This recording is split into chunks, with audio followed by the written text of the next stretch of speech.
By Tuesday, the 12th of February, 2008, the Kafr Sousa neighborhood of Damascus is doing what secure places always do, pretending that routine is protection. A man later identified by Hezbollah as Imad Mughniya moves through the night after dinner, on a street quiet enough to make footsteps sound like decisions. In the first hours, the press will describe a car bomb, and residents will be described the way cities record shock, pulled from sleep, out into the street, in their pajamas. Years later, one major investigative account will say the explosion came from a device concealed in a spare tire, shaped to keep its violence narrow. Earlier reporting said it was beneath the seat. The disagreement matters, because it reveals what this operation really was. Not spectacle, but calibration. In the public record, the moment ends cleanly, one dead, no confession. The cost arrives later, in what the record refuses to name. On the night of February 12, 2008, Damascus is not filmed like a battlefield. It is filmed like a neighborhood, parked cars, shuttered windows, late dinners finishing in apartments where the hum of conversation mixes with distant traffic. That aesthetic, ordinary life continuing under amber streetlight becomes the cover story for everyone in the frame, including the people who do not appear in photographs. Hezbollah will identify the dead man as Imad Mughniya, a figure long described in reporting as both operationally significant and deliberately obscured. Contemporary accounts stress his secrecy. Few photographs circulating publicly, shifting identities across decades, an existence constructed to resist what intelligence professionals call pattern of life tracking. The paradox is that a life built around not being found still requires movement. Streets, cars, meetings, dinners, and movement creates repetition. Repetition creates vulnerability. The Kafr Sousa district sits in the southwestern quadrant of Damascus, a residential area that security services consider relatively controlled. Syrian intelligence maintains presence throughout the capital. The neighborhood's quietness is not accidental, but managed. Wire reports from that night describe the explosion occurring near a building associated with Iranian interests, though early details remain fragmentary. What arrives first in the international press is the simple fact: a bomb, a death, a name that carries decades of accusation. Residents are described as emerging from their homes in the first minutes after the blast, some in pajamas, some with coats, hastily pulled over nightclothes drawn by the sound that had cut through their sleep. The street, one report notes, looked unremarkable before and after. Parked vehicles, closed shops, the infrastructure of daily life interrupted by violence designed to leave minimal trace. This is the dossier's first layer. What is known? What is alleged? What is attributed to whom? We anchor here in publicly available material. The Wire reports describing an attack in Damascus, Hezbollah's announcement of death, Israeli denials delivered with what reporters described as unusual speed, and the immediate shock of a neighborhood where people had assumed proximity to power meant proximity to safety. Secrecy is not invisibility. It is labor, and labor leaves seams. The first reports agree on one thing: the street looked ordinary until it didn't. By February 13, 2008, the name Imad Mughniya is traveling faster than any confirmed timeline. Western news agencies describe him as a senior Hezbollah commander, and multiple outlets frame his biography through a catalog of allegations stretching back to the 1980s. Hostage-taking in Lebanon during the chaos of civil war. The 1983 U.S. Marine barracks bombing in Beirut that killed 241 American servicemen. The 1985 hijacking of TWA Flight 847. Bombings in Buenos Aires targeting the Israeli embassy and a Jewish community center in the early 1990s. The dossier must hold these as claims and attributions carried by official statements and indictments, not as courtroom findings adjudicated in his presence. This chapter builds the target file without myth-making. We map the public language perimeter constructed around him. Accused, implicated, Wanted, shadowy, operational mastermind. The Federal Bureau of Investigation had listed him among its most wanted terrorists, with a $5 million reward offered for information. The descriptions emphasize elusiveness, a man who reportedly had not been photographed clearly in decades, who allegedly underwent plastic surgery to alter his appearance, who moved between Beirut, Damascus, and Tehran using routes designed to resist surveillance. And then the voices arrive, official statements that define the moral atmosphere surrounding his death. Sean McCormack, the U.S. State Department spokesman, delivers a line that will be quoted for years. "The world is a better place without this man in it." He adds that the United States was not involved, a denial stated plainly and not elaborated. Israeli officials follow the same pattern, formal denial paired with what reporters describe as barely concealed satisfaction. One former Mossad director, speaking to Israeli media, praises whoever accomplished the operation without claiming authorship. This is how states speak when they will not officially speak. Denial and celebration share the same sentence structure, separated only by a comma. The more a man becomes a symbol, the less any death needs explanation. Denial and praise appear side by side, two languages sharing one mouth. The record of February 2008 is heavy on reactions and light on mechanics. That is normal. Operations are designed to vanish into their outcomes, while funerals and diplomatic statements are designed to be visible, to circulate, to shape interpretation. But understanding the event requires a bridge. What environment makes this kind of action thinkable, even predictable? The context can be stated in documented terms. Hezbollah, the Lebanese Shia organization founded in the early 1980s with Iranian backing, had been in intermittent conflict with Israel for decades. The 2006 war between Israel and Hezbollah had ended less than 2 years before, leaving southern Lebanon in ruins, and the organization claiming survival as victory. Mughniya's name appeared in assessments of that conflict as well, his role described variously as overseeing military operations, coordinating with Iranian advisors, maintaining Hezbollah's strategic posture against a technologically superior adversary. For Israel and the United States, the accusations attached to his name created a particular kind of file, one in which historical grievance accumulated without resolution. The Marine barracks bombing remained the deadliest single-day death toll for the U.S. Marine Corps since the Battle of Iwo Jima. The Buenos Aires bombings had killed over 100 people. Whether these attributions could have survived a courtroom proceeding became irrelevant. The file existed, and the file justified attention. Years later, investigative reporting would claim that what happened in Damascus was not a unilateral action but a jointly authorized operation, American and Israeli intelligence services working in tandem, with approval reaching the highest levels of both governments. The Washington Post's 2015 account would describe legal debates within the U.S. government about whether such an action was permissible and what assurances about collateral damage had been required before authorization was granted. This is the seed of the narrative's moral tension. How bureaucracies make room for violence while insisting they remain within law. In covert action, morality is often processed as paperwork. Years later, the story will return not with a confession, but with a claim of collaboration. In the dossier, the city is calm.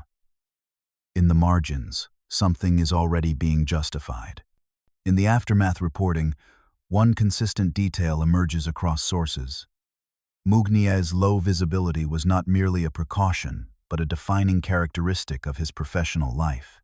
Accounts describe a man who avoided being photographed, who was said to have undergone cosmetic procedures to change his facial structure, who moved between cities using identities that shifted with operational need.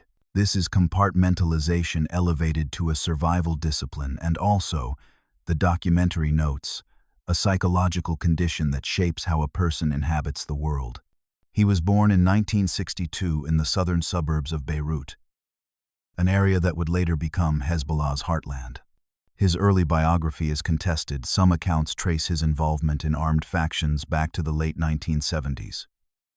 Before Hezbollah formally existed, when he allegedly worked with Fatah and then with the emerging Shia militias. By the mid-1980s, his name appears in American intelligence assessments as a figure of growing significance, though always with the qualifier that little was known with certainty about his movements or appearance. What the public record describes is a working node in a network valuable precisely because he was difficult to map. He was not a politician who gave speeches. He was not a cleric whose sermons were recorded. He existed in the operational spaces between visibility and action. The documentary must note what this means for any operation targeting such a person. Positive identification, at the moment of action, becomes not merely desirable, but essential. Later reporting on the Damascus operation emphasizes this point: the need to be certain, absolutely certain, that the man in the crosshairs was the man in the file. The strain is not adrenaline. It is the sustained discipline of being certain under ambiguity. A clandestine life is not one secret, it is thousands of small denials, repeated until they form a shape recognizable only to those who built it. The more he disappeared, the more the operation needed proof that he had arrived. At this point in the dossier, the story could become an action sequence: surveillance operatives crouched in vehicles, encrypted communications, the tightening of a net. The documentary refuses that temptation. Instead, it treats surveillance as what it actually is: time, repetition, waiting, the slow construction of a pattern of life, a term that later reporting uses directly. The Washington Post's 2015 account claims that U.S. and Israeli services monitored Mugniya in Damascus for months before the February operation. The reporting describes the accumulation of routine: where he went, when he went, what vehicles he used, which routes he favored. This is the texture of intelligence work that rarely appears in dramatizations, not the moment of action but the weeks of observation that precede it. One operational constraint appears in multiple accounts: the location's sensitivity. The building where Mugniya had reportedly been attending a reception was near a school, a girls' school, specifically mentioned in later reporting. The stated intent was to limit collateral damage. That becomes both a moral and a technical hinge, planners measuring innocence as a blast radius problem. The dossier must also address the device itself, and here the public record diverges. Contemporaneous reporting described a bomb exploding under or near a car seat. Later investigative accounts describe something different: a device concealed in the spare tire mounted on the back of a parked Mitsubishi Pajero, designed to project shrapnel in a contained radius rather than producing a wide explosion. Both descriptions exist in the public record. Both are attributed to sources. Neither has been officially confirmed. This uncertainty is not a failure of research but a feature of the event itself. Early reporting often emerges from immediate chaos, from witnesses who saw aftermath rather than action. Later accounts emerge from sourced reconstructions that may serve institutional purposes. The dossier holds both, without resolving the contradiction. Surveillance is not certainty. It is the attempt to manufacture certainty from routine. The operation's defining feature may not be where the bomb was, it may be how narrowly it was meant to hurt. After the blast, the public narrative splits into official and unofficial registers. And this chapter tracks that division through documented statements. On the Israeli side, formal denial is immediate. Government spokespeople state that Israel was not involved. But the denial exists alongside commentary from political figures and former intelligence officials that reporters describe as barely concealed celebration. One cabinet minister is quoted praising the elimination of a terrorist without claiming responsibility. A former Mossad chief speaks in generalized terms about Israel's capabilities while maintaining formal distance from the specific event. On the American side, the State Department's condemnation of the dead man, "The world is a better place without this man," is paired with silence about operational involvement. The denial is not elaborate. It is simply stated as fact and not revisited. Years later, investigative reporting will claim that this silence concealed direct participation. But in the immediate aftermath, the silence functions as intended. On the Syrian side, the event creates political embarrassment. Damascus is a capital where security services maintain extensive presence. That a car bomb could kill a senior figure under what was presumably Syrian protection raises questions about surveillance, about coordination, about what the Syrian government knew or should have known. Syrian officials describe the killing as a cowardly terrorist act and announce an investigation. Whatever that investigation produced has not entered the public record. The dossier tone remains restrained. We do not editorialize beyond what the quoted words imply. The moral atmosphere forms itself from the language chosen: cowardly act, better place, unnamed assassin, blessings delivered without attribution. When states speak in half-ownership, the burden of full ownership shifts downward into anonymity, into compartmentalization, into the people who executed the operation and cannot be publicly defended if something goes wrong. In covert war, the loudest voices often belong to people who did not touch the scene. The operation is denied in public and praised as skill in the same breath. By February 13th and 14th, 2008, Beirut is preparing for funeral rites, and the death is framed not as conclusion but as potential trigger. Hezbollah publicly claims Mughniyeh as a martyr. The organization's Secretary General, Hassan Nasrallah, delivers statements that reporters describe as promising retaliation. This is anticipated vocabulary. Hezbollah has previously responded to leadership killings with attacks, and Mughniyeh himself is described in reporting as connected to that retaliatory logic. The funeral becomes a public event, a demonstration of organizational strength and popular support. Images from Beirut show crowds carrying photographs of the dead man through streets that had been rebuilt after the 2006 war. The visual message is clear. We mourn, we remember, and we will respond. The dossier notes that this was part of the operational equation. Whoever planned the Damascus action would have anticipated response, even if they could not control it. A single death becomes a message, and a message invites counter-message. The cycle is not accidental. It is structural. Yet the specific form of retaliation remains unclear in the immediate aftermath. Commentators predict attacks on Israeli targets abroad. Embassy security is reportedly increased, and the waiting begins. What arrives or does not arrive becomes its own form of communication, parsed by analysts for meaning about capability and intent. Where sources speculate about imminent revenge, the dossier says so. Where sources cannot confirm plans or operations, we remain silent. The function of this chapter is to establish that aftermath is not epilogue but extension. The killing is an event that produces waves, and those waves shape the political environment long after the street in Damascus falls quiet again. A funeral is a form of communication, grief used as signal, loss translated into political vocabulary. The street in Damascus is quiet again, but the region is no longer still. The target is gone, but the narrative of justification has only begun. 7 years after the February 2008 explosion, investigative reporting adds an operational claim that reshapes understanding of the event.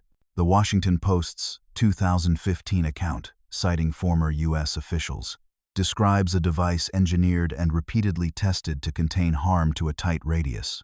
This chapter introduces that layer as allegation attributed to sources, not as confession, not as established fact. The key elements as publicly described. The device is said to have been hidden in a spare tire mounted on a vehicle parked near where Mughniyeh would walk after leaving a reception. The explosive is described as producing shrapnel within a contained radius. Precise enough, the account claims, that buildings across the street would be minimally affected. The testing, conducted reportedly at a facility in the United States, is described as extensive, repeated, aimed at ensuring the weapon would kill its target without significant collateral damage. The dossier stays at its characteristic height. The report claims, former officials said. The account describes, we do not recreate the engineering. We do not specify initiation methods beyond what the public account states. We present the claim as it exists in the record, but we also underscore the moral structure embedded in such claims. The same sentence that asserts no collateral damage exists because planners anticipated collateral damage. The precision is not innocence reclaimed. It is managed violence, calibrated rather than abandoned. The claim of narrow harm does not erase the fact of deliberate killing. It only defines its boundaries. The dossier restates the friction explicitly. Early descriptions, likely from immediate chaos, diverged from later descriptions, likely from sourced reconstruction. Both exist. Neither has been independently verified. The audience is invited to hold that gap as part of the story. Uncertainty not as failure, but as condition. Precision does not erase killing. It only narrows the circle of who pays. The operation's most chilling detail may be its stated promise. One death, and only one. Later reporting claims the detonation decision was executed from afar. The Washington Post account describes coordination between personnel in Tel Aviv and operatives positioned near the scene in Damascus. Distance becomes a moral instrument, geography used to distribute responsibility across borders, time zones, and chains of command. The account states that the system allowed one party to object but not to execute unilaterally. The final confirmation, the report claims, came from personnel observing the target approach the vehicle. The triggering mechanism was remote. The decision was split across locations, each participant holding only part of the action. We keep to what the account states in broad form. No-go commands are fabricated. If words are used, they are paraphrases. Communication. Confirmation. The option to call it off. The dossier resists the temptation to dramatize a moment that, if it happened, lasted only seconds and left no publicly available transcript.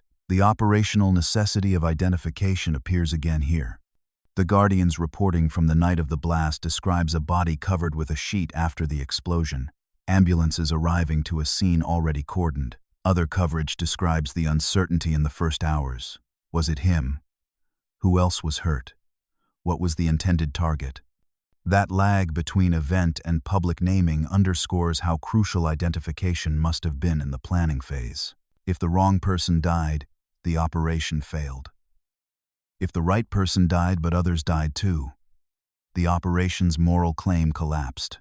One legal context note. The later reporting frames the operation as pushing against boundaries that had existed in U.S. policy.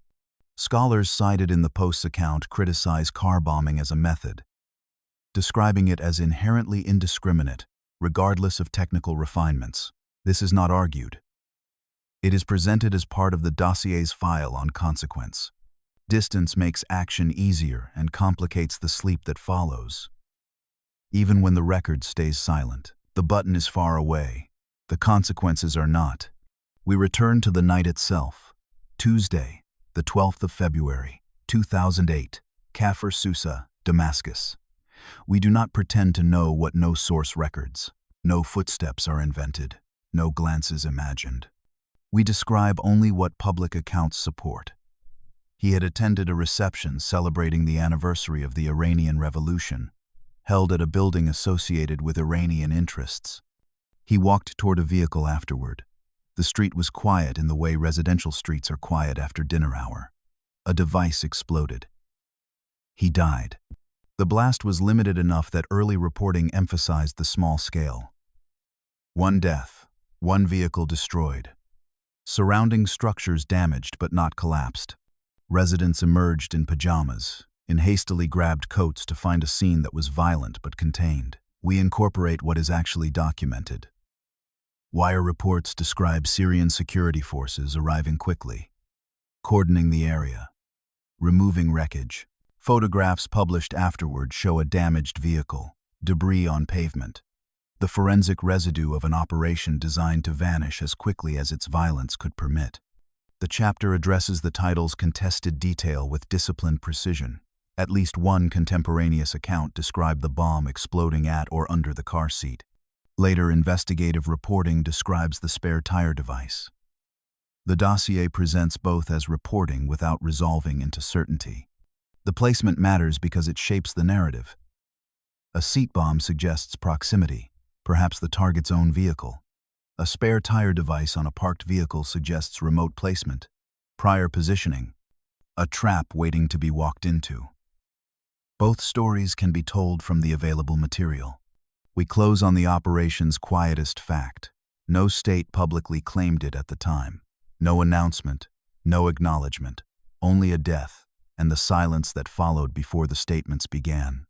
The record preserves outcomes, not the second before the outcome becomes irreversible. The city wakes to a death that has already been turned into politics. Method is strategy. The dossier explains the choice without offering a manual. A covert killing using a bomb is both deniable and narratively assignable. If Hezbollah blamed Israel, planners could anticipate that the accusation was predictable, and predictability is manageable.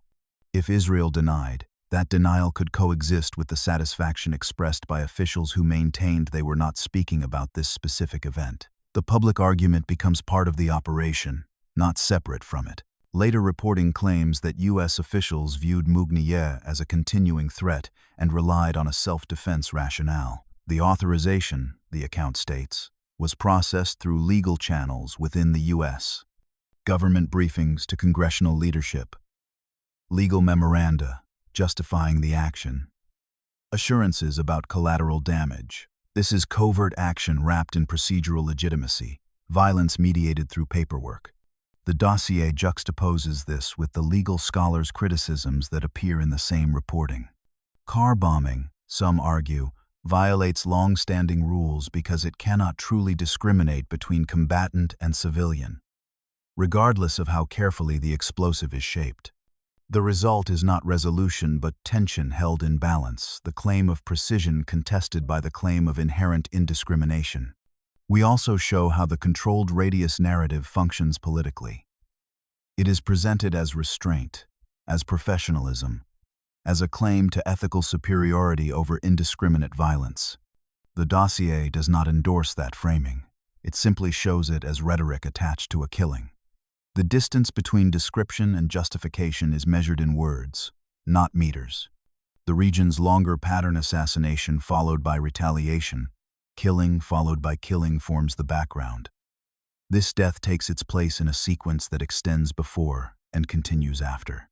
In covert war, the method is chosen not only to kill but to shape the story told afterward. Even without a confession, the world quickly decides who to blame and why that blame is useful. The operation ends in seconds.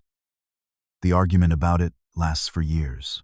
By January 2015, The Washington Post publishes an investigative account that revisits the 2008 killing with new claims, that it was a joint CIA-Mossad operation, that it involved months of monitoring in Damascus, that it required high-level authorization within the U.S. government, including briefings to select members of Congress, and that the device was tested repeatedly in the United States to verify its controlled effect.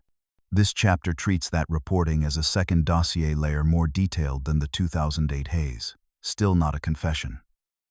Former officials are cited anonymously. No documents are reproduced. The account describes approvals, legal rationales, the claimed insistence on absolute confirmation before triggering, and stated assurances that collateral damage would be avoided. The chapter then widens to institutional consequence.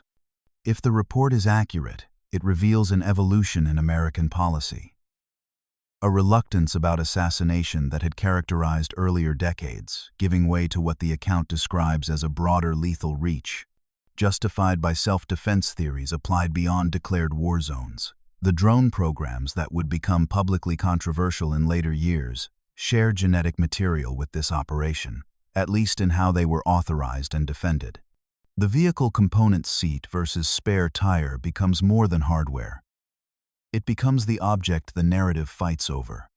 Where exactly did the violence sit? What does the claimed precision do to our judgment of the act?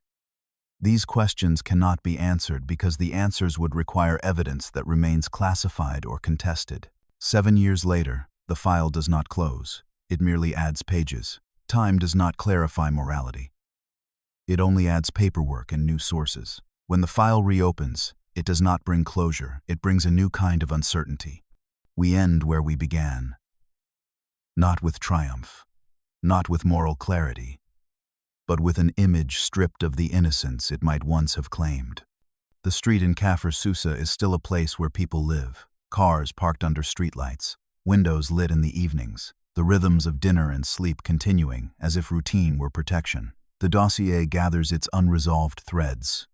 The competing public descriptions of device placement, seat, or spare tire remain unreconciled. The operation's claim design to contain harm exists alongside the legal arguments that no car bomb can truly contain harm.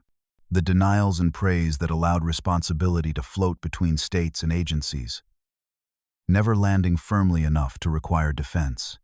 The legal theories that transformed killing into authorized action, processed through memoranda and briefings until it became procedurally normal. The human residue that never becomes a quoted confession because the record does not provide one. No operative has spoken publicly. No internal account has been declassified. The mechanics remain behind a curtain that official silence maintains. We avoid inventing what would be convenient. No remorse scene is fabricated. No triggerman's breakdown appears. The absence does the work. One death, one denial, and the region's continued readiness to treat vengeance as policy. Each side claiming its actions are responses rather than provocations. The final image mirrors the opening. A parked vehicle under a streetlight. Ordinary in the way that ordinariness is always vulnerable. Always a potential frame for something it cannot anticipate. In the dossier, success is measurable. In human terms, it is not. The last thing the file gives you is not an answer, it is a street that keeps pretending nothing happened. The record calls it an operation. The city remembers it as a night that taught routine to feel fragile.